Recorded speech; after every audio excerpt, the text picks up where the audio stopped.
Hola, nuestra parashá tiene algunos aspectos particulares, claro, todas tienen elementos que las caracterizan, por supuesto, y no siempre tiene cosas tan diversas y tan ricas para poder compartir y reflexionar. Pero en este caso se da un fenómeno muy particular. Los hijos de Israel todavía están en el desierto, ¿sí? Todavía no entraron a la tierra prometida. Por eso la parashá se llama Kitavó, cuando vayas.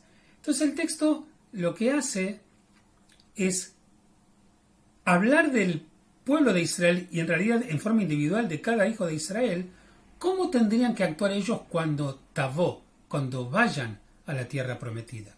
Y lo interesante de eso es que entran en detalles y explican cómo cada uno tiene que actuar, por ejemplo, con los primeros frutos de la tierra, de qué manera manejarse y dirigirse al sacerdote, cómo sentir, cómo vivir. A veces es difícil decir que uno le puede dar órdenes al corazón para ver cómo puede sentir. Pero ahí el texto, la ley, Moshe mismo, obviamente, por orden de Dios, está como inculcándole al pueblo de Israel que todavía no entró, cómo se espera que él se sienta cuando está ahí. Es una pregunta, pero ¿cómo se puede eso?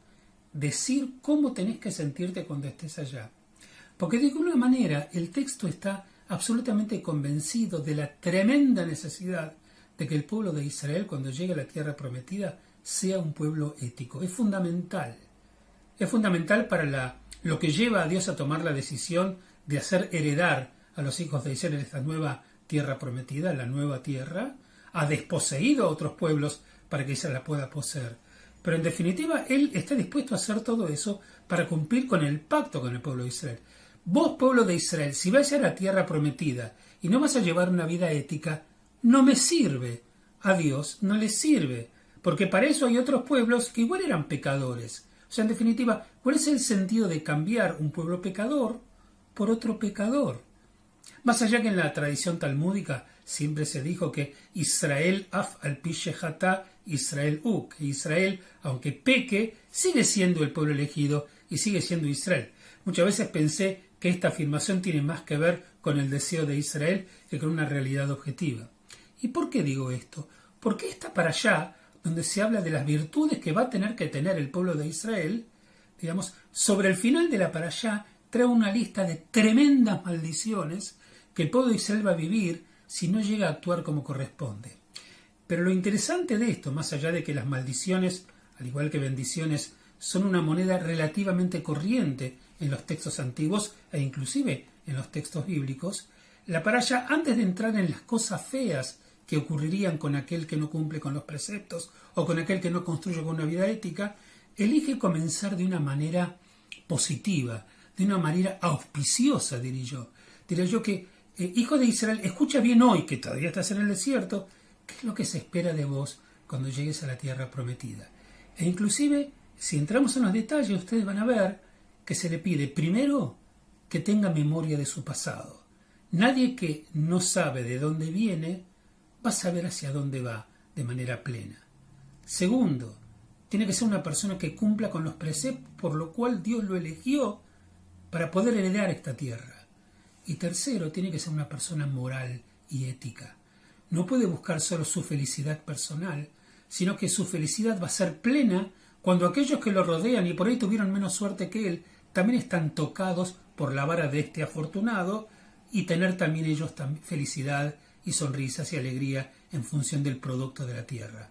O sea, está como construyendo un prohombre, un nuevo hombre que tiene que recordar de dónde viene, que tiene que comprometerse con los preceptos por los cuales Dios lo eligió y lo sigue sosteniendo, y que tiene que ocuparse de que su sociedad sea una sociedad igualitaria, donde se reduzca al mínimo hasta cuasi desaparecer la pobreza, la angustia y la tristeza. Veamos el texto como lo trae.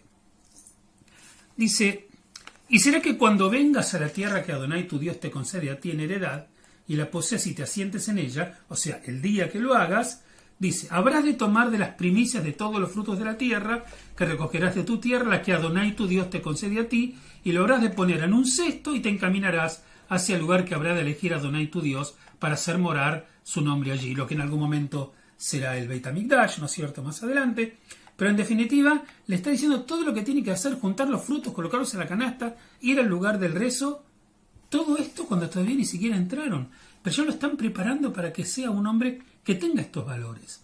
Bueno, y te allegarás al Cohen, el que haya en aquellos días, y le habrás de decir: he manifestado hoy ante Adonai tu Dios, que he venido a la tierra que había prometido Adonai a nuestros patriarcas, que nos ha concedido a nosotros. Tomará el Cohen el cesto de tu mano, y lo habrá de colocar en el altar de Adonai tu Dios. Todo lo que ocurrirá en el futuro. Y declararás, y dirás, acá hay una afirmación, vos tenés que declarar esto: Arameo extraviado era mi patriarca, o sea, mi padre, descendió a Egipto y peregrinó allí con gente poca. Empero fue allí un pueblo grande, poderoso y numeroso. Empero hemos tenido sufrimiento. ¿Por qué tenés que tener sensibilidad moral y sensibilidad ética con aquello que no tiene? Porque vos fuiste esclavo. Fuiste esclavo para saber lo que es el sufrimiento y la angustia, pero alguien te redimió. Dios te redimió, te dio poder y te llevó a tu propia tierra. Algo parecido tenés que hacer vos, moralmente, cuando estés en esta nueva sociedad de la famosa tierra prometida. Si alguien está sufriendo, está caído, lo que hizo Dios con vos, vos que tuviste poder o que tenés poder, tenés que sacarlo de esa angustia donde está y poder crear una sociedad más igualitaria. Vos ya no estás sufriendo en Egipto, que el pobre de tu tierra tampoco continúe sufriendo por sus carencias.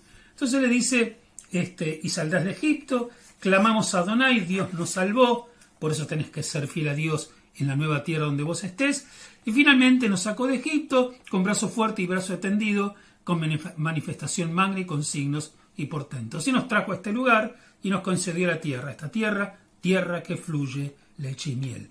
Ya sabés, todavía no entraste, pero ya tenés que estar convencido de que la tierra es una tierra hermosa, fértil y fuerte. Y entonces por eso vas a decir, cuando tengas las primicias, los primeros frutos, que bueno, he traído las primicias del fruto de la tierra que me has dado a mí, Adonai, los colocarás ante Adonai y te prosternarás ante Adonai tu Dios. Y dice el texto, y tenés que estar contento. Aquello que vos produzcas, y lo cual te lo puedas dar a vos, tenés que poder celebrarlo. O sea, no alcanza con que puedas acumular dinero o riqueza, tenés que tomarte el tiempo para celebrar. Ahora, celebrás todo lo que tenés, no es suficiente. Cuando hayas concluido de apartar todo el diezmo de tu cosecha, en el año tercero y en el año del diezmo, y se lo hubieras dado al leví, al forastero, al huérfano, a la viuda, para que coman tus ciudades y se sacien, entonces declararás ante Adonai: he escombrado las ofrendas sacras de la casa, y en efecto se lo he dado al leví, al forastero, al huérfano y a la viuda según tu ordenanza que me has ordenado. No me he desviado de tus preceptos, ni me he olvidado. No me olvidé de dónde vengo, no me olvidé que fui esclavo y ergo desarrollé sensibilidad social. Tengo claro que esta tierra es un don de Dios que me la dio a condición de que yo cumpla con todo, y en última instancia estoy luchando para que la sociedad sea igualitaria. En definitiva, si uno cumple con estos preceptos y su corazón es franco al alegrarse con aquello que tiene, y reparte riqueza, bondad, amor, protección a aquellos que lo necesitan, y uno tiene la capacidad de agradecer por aquello que tiene, porque cuando nosotros tenemos algo, no siempre lo tenemos porque sí. Alguien se ocupó de dárnoslo. Y si lo que tenemos es solamente talento y lo conseguimos nosotros, no todos tienen el talento que eventualmente tenemos nosotros. También en ese caso, es un don que uno tiene que agradecer. Por ese motivo, el texto dice: cuando llegues a la tierra prometida, que todavía no entraste y todavía no estás, actúa así.